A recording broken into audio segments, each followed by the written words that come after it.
Assalamualaikum warahmatullahi wabarakatuh. Langkung dipayun hayu orang panjatkeun puji syukur kehadirat Allah Subhanahu wa taala nu parantos masihan mang pirang-pirang nikmat ka urang sadaya.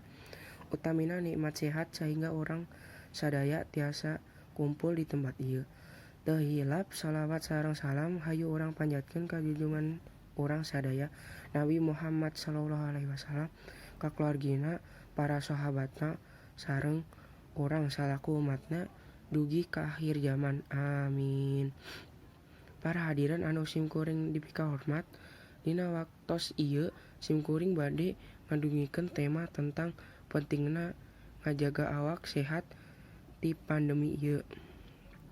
Ti pandemi ieu urang sadaya wajib ngajaga kasehatan, nyaeta ngajalankeun hirup sehat sapartos ibak nyarah awak bersih, ngosok waos nu rutin.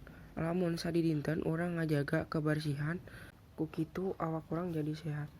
Salaku tambahanna, anjeun ugi tiasa nguatkeun sistem imun anjeun ku ngonsumsi vitamin sareng suplemen salaku bentuk pencegahan virus ieu.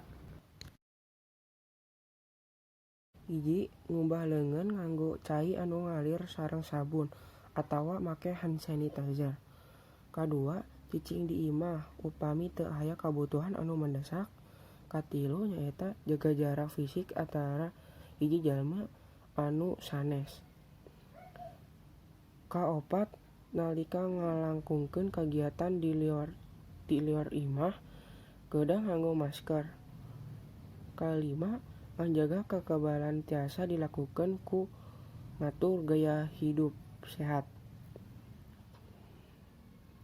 Sakitu wae tiasa didugikeun ku simkuring.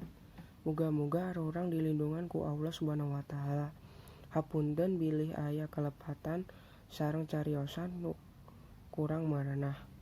Hatur nuhun kana sadaya paratosana. Wassalamualaikum warahmatullahi wabarakatuh.